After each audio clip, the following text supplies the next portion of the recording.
Good day, everyone. Welcome back. I hope that you're all doing great.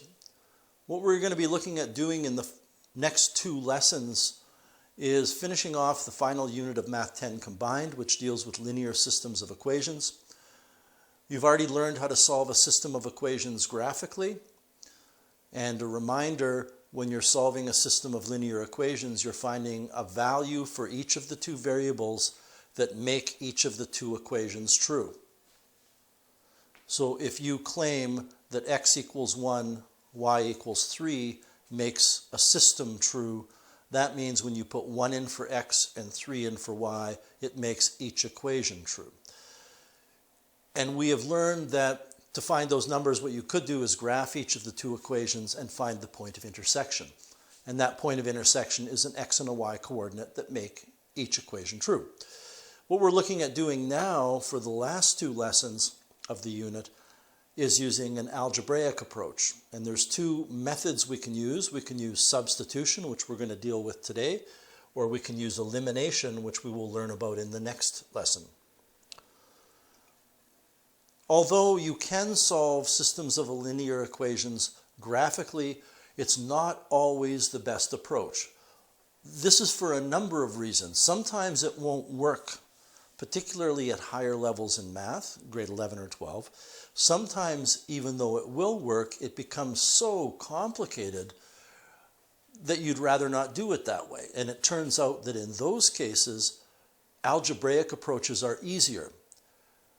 I want to finish before we go on by just saying there are a couple of other reasons why this is important, this algebraic approach.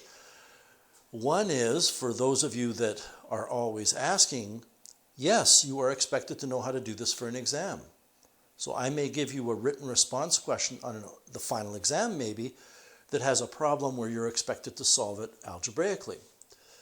The other reason, and it's kind of an educational reason that goes on behind the scenes, and I've talked about this many times before, is doing these systems of equations using algebra will build those algebraic skills so that when we do other things in high school math, you will be better at doing them.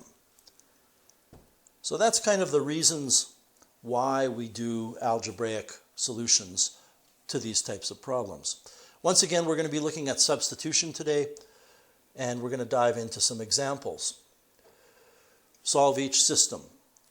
I think it's important when you're doing algebra for you to be organized in your work. And one of the things that will help keep you organized is to label the two equations so that you can keep track of which one is which. The very first thing you have to do whenever you solve a system of equations using this new method today called substitution is you need to rearrange one of the equations for one of the variables. And I'm going to choose to rearrange the first equation for this variable y. And the reason is I think it will involve the least amount of work to get y by itself in that equation. And looking ahead, I will not introduce any fractions. If you just look at, we'll pick on equation 1 still, but if I said rearrange equation 1 for x, because there's a 2 in front of x, at some point you're going to have to divide both sides by 2. And that will introduce decimals or fractions, depending on what you choose to write. So I'm rearranging the first equation for y. This is my first step. And I'm going to rewrite this just so I can explain what my reasoning is. It's 2x minus y equals 13. I'm the kind of person that for this type of equation, I just say to myself, if I have negative y on the left and I want to get y by itself, I'm going to transpose that y to the right-hand side.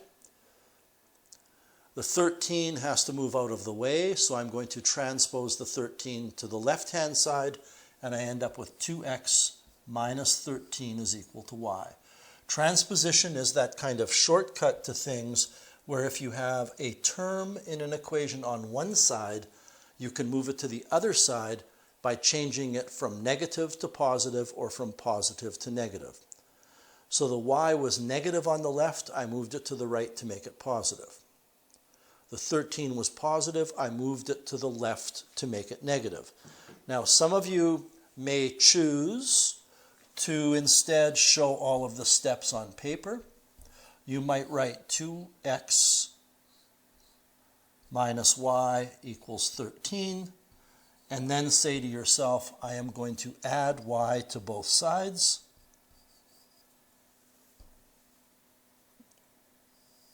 Giving me 2x equals y plus 13. And then say to yourself, I'm going to subtract 13 from both sides, getting, of course,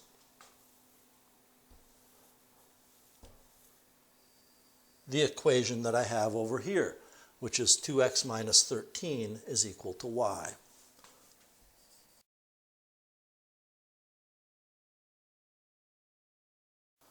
Quite frankly, I don't care how you get that equation, but your first step is always going to be to rearrange one of the equations for a variable. So if you choose to do all of this, that is not a problem. You can do that. But I'm saying you don't have to. You ought to be able to, most of you ought to be able to just go straight from the original equation 1 to that statement. Now I'm going to rewrite equation 2 below the new equation 1. And it is 4x plus 3y is equal to 1. Now here's where the substitution comes in, and this is equation 2. The substitution comes in by you saying to yourself that this is y. Like, just stop and think about that for a second. That's the same thing as y. In equation 1, I said y equals 2x minus 13. But I also have a y here. So what we are going to do is substitute this into here and rewrite the result. What we will get is 4x plus 3 times y, but y is 2x minus 13. And this will be equal to 1. And now when you look at that equation, that new equation, which is not equation 1 and it's not equation 2, it's kind of a marriage or a union between the two equations, it has only x's in it. Well, and numbers, but the point is it has no y's. So I can solve this equation. First step in solving any equation, I don't care whether you're solving an equation in calculus or in grade 7 math. Your first step is always the same. Make it simpler. So I'm going to take that 3 and multiply by the 2x, and I'm going to take the 3 and multiply by the negative 13 to get 6x minus 39. And this is equal to 1. I can still continue to make it simpler. 4x plus 6x is 10x. Minus 39 equals 1. I can add 39 to both sides and get 10x equals 40. So when I divide both sides by 10, I get x is equal to 4. Now that's only half of the solution. The other half of the solution is, well, what is y equal to? The nice thing about this method of substitution that we're using is that if you look near the top, our first step was to come up with an equation rearranged for a variable. And the equation was y equals 2x minus 13. So we figured out that y is equal to 2x minus 13 already up at the top. Well, if x is 4, then I can put 4 back in for x.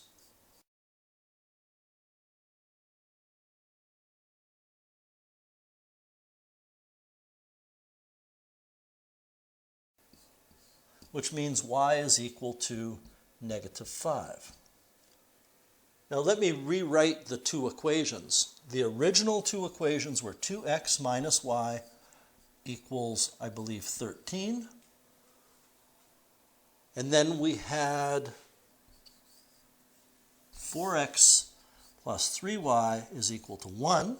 So here is the answer to the question, x equals 4 and y equals negative 5. Well, I'm just going to verify that on my calculator.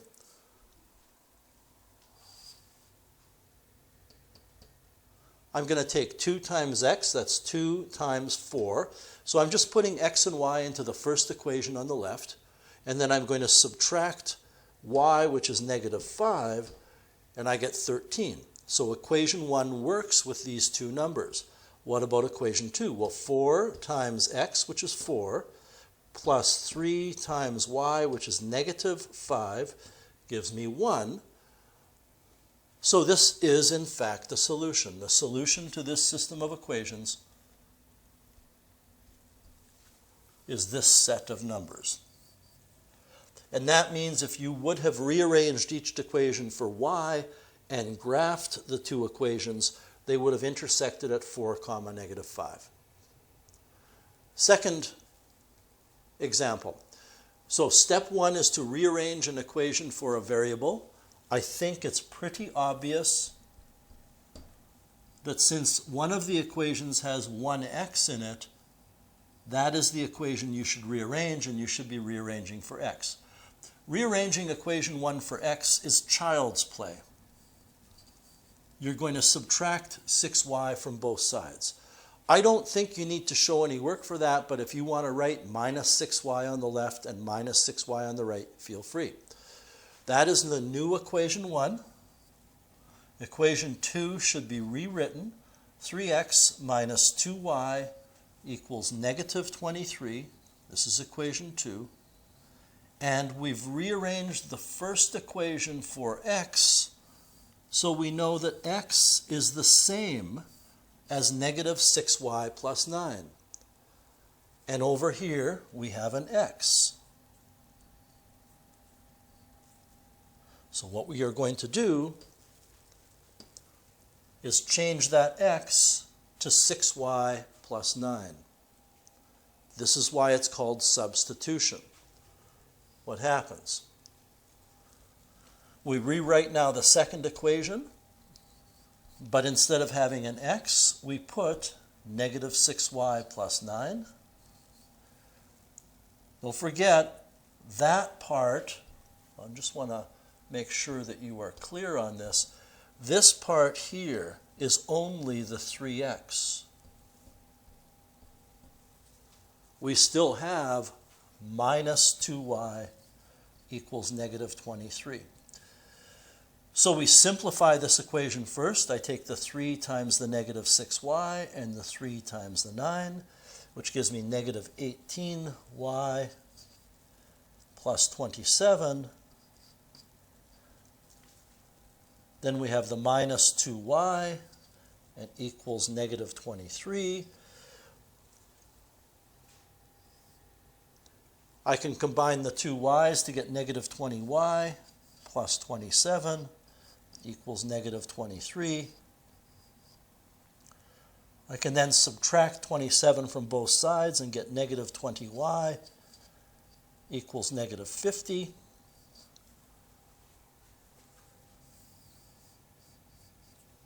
Dividing both sides by negative 20 gives me y equals negative 50 over negative 20, which reduces down to 5 over 2. So now we have y. We need to determine what x is. But, again, someplace you should have a statement about how to calculate x. It's right there at the top of the screen. X is equal to negative 6y plus 9. So x is equal to negative 6 times 5 over 2 plus 9. I mean, you can feel free to use your calculator, but negative 6 divided by negative 6 divided by 2 is negative 3. I'm just focusing my attention on this divided by that. It gives me negative 3 times 5 is negative 15, and you add 9, and we should be getting negative 6. But, you know, this is not the point of this lesson, to be able to do everything in your head. In fact, now that I wrote that, I really want to double check it on the calculator anyway. Negative 6 times 5 over 2 plus 9. No, it is negative 6. So you probably want to check it anyway. Anyway, the solution to this system of equations is x equals negative 6 and y is equal to 5 over 2. And if you want to check it, I suppose we can. Here's the original system. X was negative 6, y was 5 over 2, which is 2.5.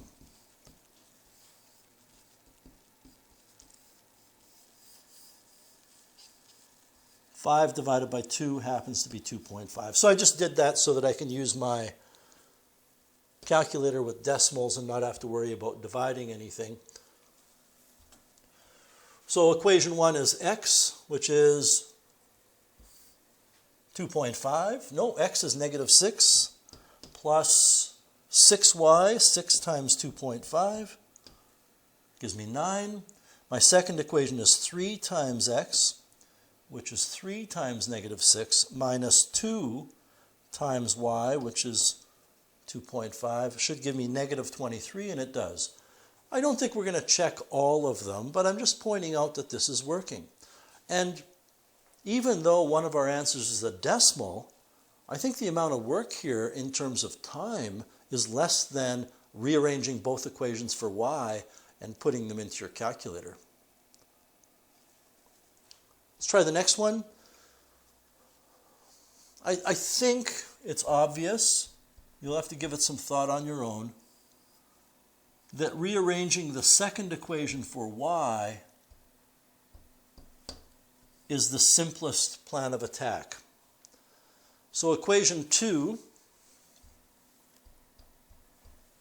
is 4x minus y equals negative 13. I'm going to transpose the y to the other side where it becomes positive, which is what I want for y's, and that gives me y equals 4x, and I'm going to transpose the negative 13 to the left where I get 4x plus 13. This becomes equation 1. Equation 2, I'm just going to rewrite it. Oh, no, pardon me. That is equation 2. Equation 1, I'm going to rewrite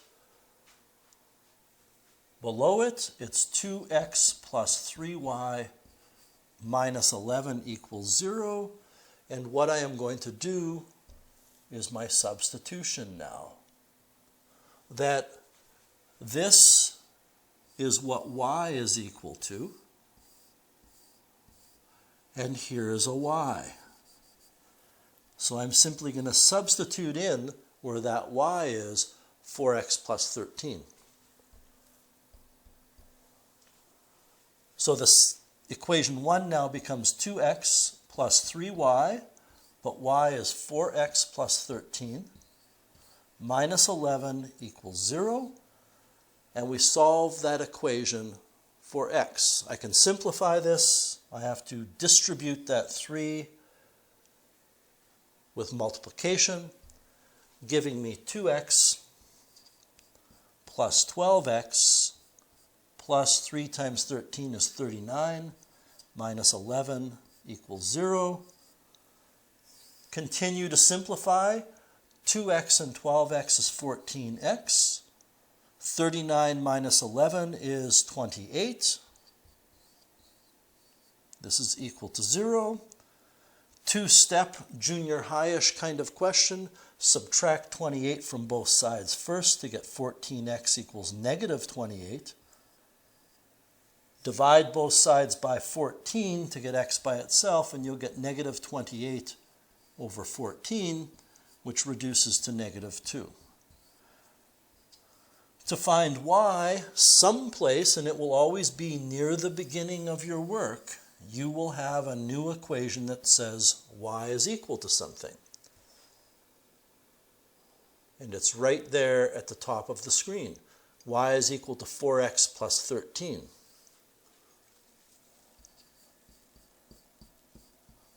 So if x is negative 2, we can go ahead and take 4 times negative 2 plus 13 and work out what that is. And I believe that is 5. Don't take my word for it. Take your calculator and double check it. So this is the solution to the system of equations. I'm not going to go ahead and check this one, but if you like, you can pause it and put negative 2 in for x and 5 in for y in both of these equations to verify they're true. All right, now we get to D, which is the most complicated example we're going to look at today. Obviously, it's complicated because there are fractions. Now, when I tell you that you should always be on the lookout for things to be simpler if possible, not having fractions is simpler than having fractions.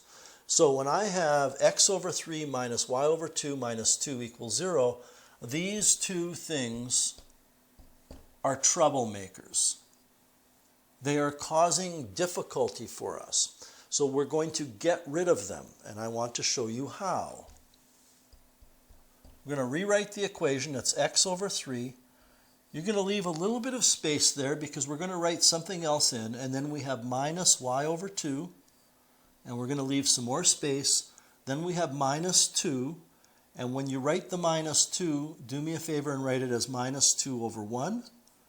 Leave a bit of space, and this is equal to 0. Now, how is it we can eliminate this troublemaker over here of 3 in the denominator? I'm talking right now about this thing. How can we get rid of that 3? Well, we can get rid of it by multiplying x over 3 by 3. Because then that 3 over the 3 will cancel. But I can't just take an equation and multiply a little piece of it by 3. I have to multiply both sides by 3. And that means I have to multiply everything by 3. And what's going to happen is that 3 will cancel with the 3. Unfortunately, this other pest is not going to cancel. Well, how can I get rid of that? I can multiply this fraction by 2. But that means I have to multiply everything by 2. Now, what do I get when I take x times 3 times 2 over 3? Well, I don't need to calculate all of these products and then divide by 3. I can just take this 3 and cancel them, and I'm left with 2x. Minus, what happens over here with the y's is the 2's cancel, and I'm left with 3y. Minus nothing cancels here, so I'm left with 2 times 2 times 3, which is 12, and on the other side I get 0. So this is equation 1 now. Now we're going to do the same thing with equation 2. Let's rewrite equation 2, leaving space, and simplify things. So I have 5x over 6. I'm going to leave some space, plus, now, 2y over 4. Well, 2y over 4 is 1y over 2. This fractional part with the integers of 2 over 4 is the same as 1 over 2. And again, simpler is better. I would rather work with a 1 and a 2 than a 2 and a 4. So my second term is not going to be 2y over 4. It's going to be 1y over 2. And then I have equals 1. I'm just going to put 1 over 1. And what do I need to do? I need to multiply everything by 6 to get rid of this 6 in the denominator. But a nice thing happens here, everybody. This 6 over this 2 cancels with the 2. I get a twofer here. I get a bonus. Not only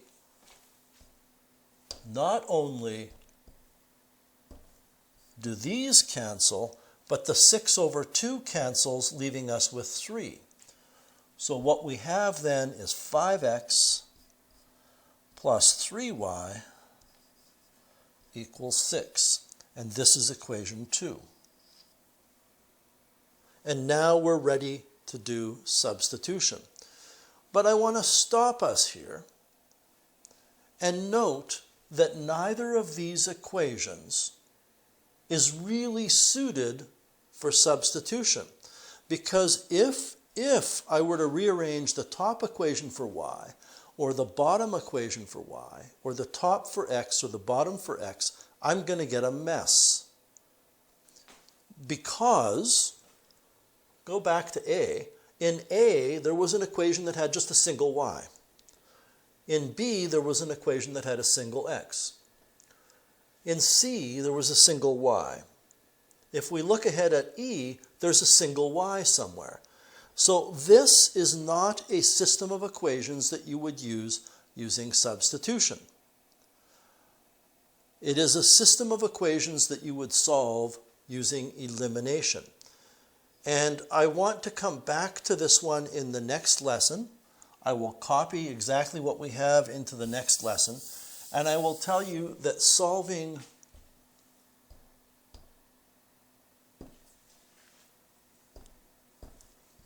this system of equations using elimination can be done very quickly. So I'll kind of leave you in suspense on that until tomorrow. So we're going to jump ahead now. We're going to take a look at question E to finish this off. So I need to pick an equation to rearrange for y. I am going to pick this equation and rearrange it for y. This equation will become y equals negative 4x plus 58. That means that this is what y is equal to in equation 2. So I am going to put that right there in equation 1. So this is equation 1. This is equation 2 rearranged. So I take equation 1 and I write 2x minus y, but y is negative 4x plus 58. That set of brackets is crucial to success here. Equals 14. When I remove that set of brackets, I should think of a negative 1 as being in front, so I need to multiply that negative 1 through. That gives me 2x. Negative 1 times negative 4x is 4x. Negative 1 times 5, 58 actually. Negative 1 times 58 is negative 58. This is equal to 14. This gives me 6x, well, I'll do it in steps, minus 58 equals 14, because 2x plus 4x is 6x. I can add 58 to both sides. Let's see, 14 plus 58 gives me 72. When I divide both sides by x, I get 12. How do I find y? Well, it's right there. Y equals negative 4x plus 58.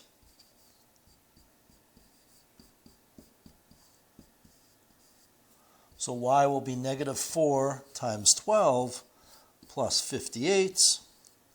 I want to say that's going to be 10. But it only takes a second or two to verify it on your calculator. Negative 4 times 12 plus 58. Yep, gives me 10. So the solution to this system is y is equal to 10. I want to review something here with you. When we take a look at A is a candidate for this method called substitution because y can be rearranged as being by itself in one of the equations very quickly, very easily without introducing fractions. B, when you take a look at equation 1 at the top of the screen for B, it's very easy to rearrange that equation for y. Well, for x rather. It's very easy to rearrange that equation for x. This one, it's very easy to rearrange for y in equation 2. This one, e, that we just finished, y from equation 1 is very simple to do. But d, when we got rid of the fractions, we ended up with these two equations. It is complicated to rearrange either equation for x or y. And by complicated, I mean it's going to get uglier, it's going to get messier, and we don't want that. So this will be a candidate for elimination, which we will do tomorrow. So what do you do here? You rearrange one of the equations for a variable. You substitute the result into the other equation so you can find the answer for the variable that remains. And then you substitute that answer into the first equation and find the second variable's value. On the next page of your unit handout, questions 1 to 3, 5, and 6 are practice problems with questions 1 to 3 and I believe maybe 5, I'm not sure. You certainly don't have to do every question. You can do, they're an A, B, C, D type of situation. You can do every second one if you like. As I like to say to you, you don't have to do every question, you have to know how to do every question. I hope that made sense, and in the next lesson we'll finish off this unit, which will finish off the course. Then we will worry about getting you ready for the final exam after that. In the meantime and in between time, that's it. Take care, and we'll talk to you soon.